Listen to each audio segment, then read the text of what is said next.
अखंड भारतीय युवा पार्टी आज जंतर मंतर का प्रदर्शन कर रही है। क्या सोच लेकर आए और अपना परिचय और क्या चाहते हैं आप जो आज जंतर मंतर पे आए संविधान दिवस के दिन? बताइए। संविधान दिवस पे जंतर मंतर आने का रीजन ये है कि हमारे देश में जो 78 सालों से सिस्टम चली आ रही है उसमें समानता का कहीं भी कोई समावेश नहीं है। समानता तभी आएगा जब शिक्षा चिकित्सा सबके लिए सामान्य होगा। वो प्रधानमंत्री का बच्चा हो या चपरासी का, ब्राह्मण का हो या दलित का, किसी जाति क्षेत्र भाषा के आधार पर नहीं, मानवता और देश के आधार पर सारी व्यवस्था जब तक नहीं बनेगी हमारे देश में समानता नहीं आएगा। अगर देश में समानता लाना है तो शिक्षा चिकित्सा और रोजगार की संभावनाएं समान रूप से।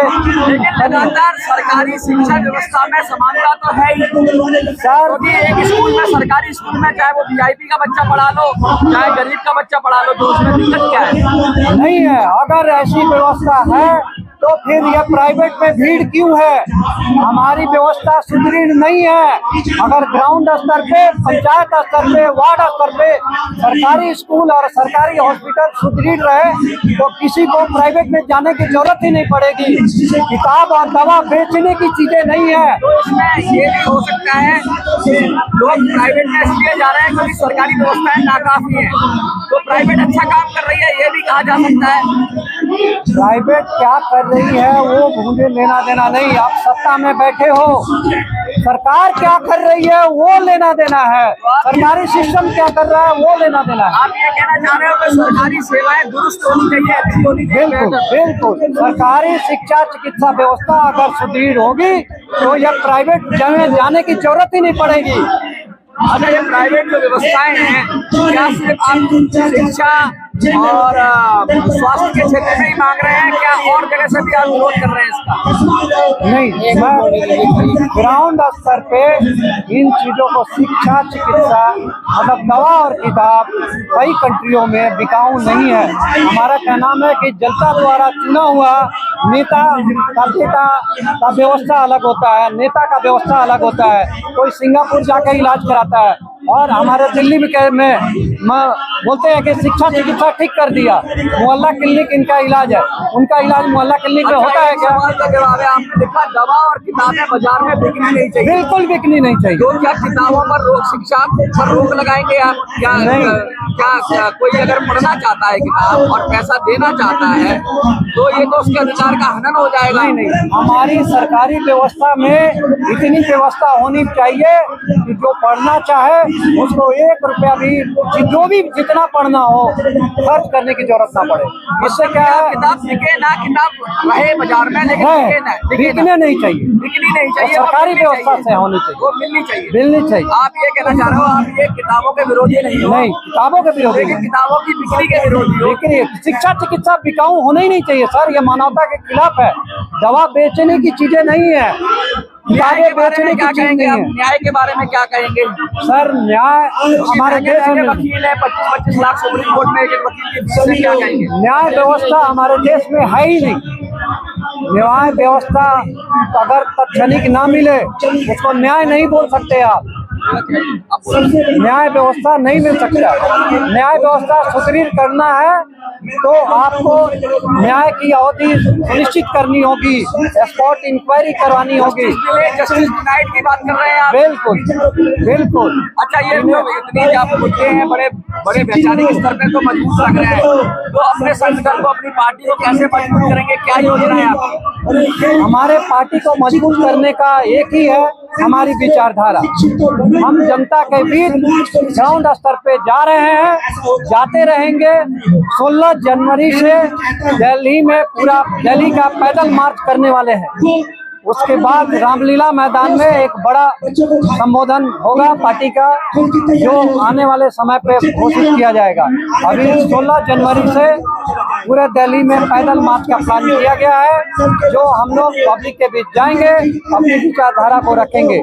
आने वाले लोकसभा में 7 सीट पर दिल्ली लोकसभा में हम अपने कैंडिडेट देने जा रहे हैं। दिल्ली में आपकी प्लानिंग है क्या? दिल्ली के बाहर भी आप प्लानिंग करने की कोशिश कर रहे हैं? नहीं, दिल्ली के बाहर भी कई स्टेटों में हमारे प्रदेश अध्यक्ष हैं, वहाँ भी काम चल रहा है।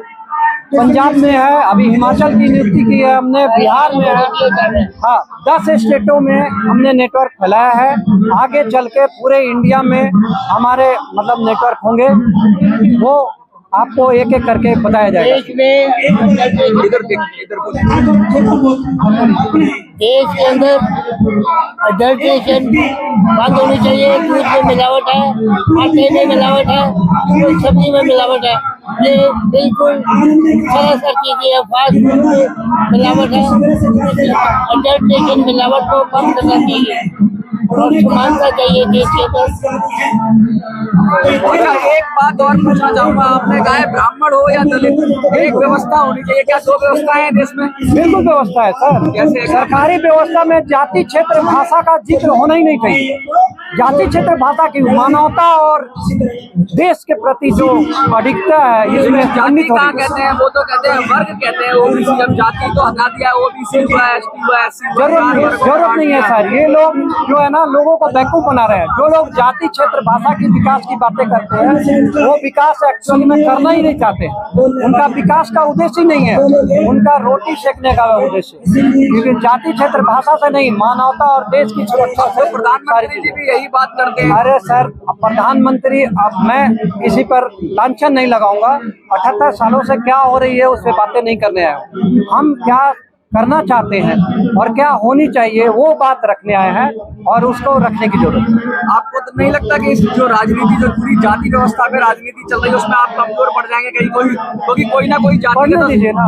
मैं सर जाति क्षेत्र भाषा के लिए नहीं, देश और मानवता के लिए काम करने निकला। क्या संदेश है जो लोग आपको देख रहे हैं, उनको क्या कहना चाहेंगे? वो कैसे जुड़े हैं आपसे?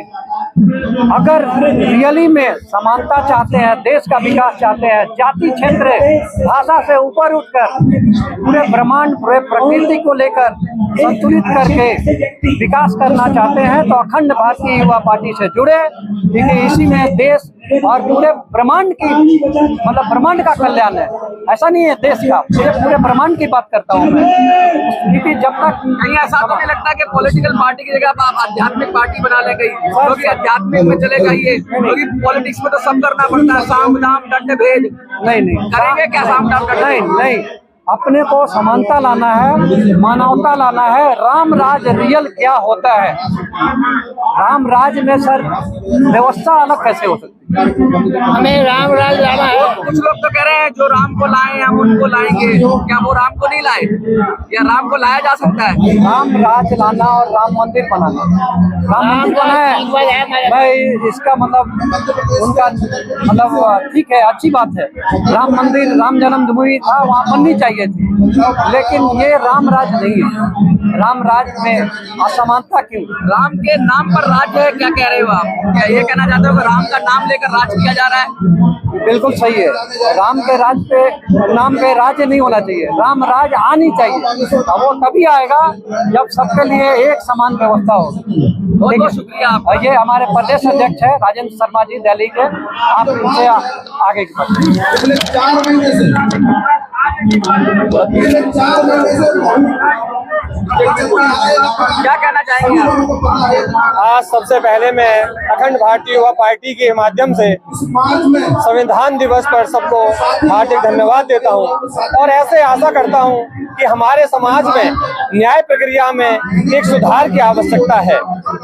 संविधान बाबा जी ने ऐसा बनाया था कि चाहे 100 लोग अपराधी छूट जाएं, लेकिन एक निरपराध को सजा नहीं होनी चाहिए।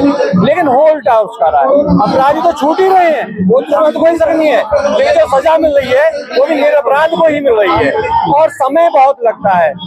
बेचारा मतलब जिसके साथ घटना घटती है उसकी पीढ़ी दर पीढ़ी उसके पीछे तारीखों पे तारीख जाती रहती है, कोई व्यवस्था ऐसी नहीं बनी अभी तक कि उसको समय से न्याय मिल सके।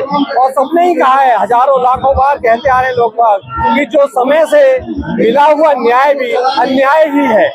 तो आज संविधान दिवस पे मैं ये ऐसी उम्मीद करता हूँ कि सरकार इसमें थोड़ा सा ध्यान दे कि समय से सबको न्याय व्यवस्था मिल सके। चल रही है, जो हमारे परिवार में चल रही है।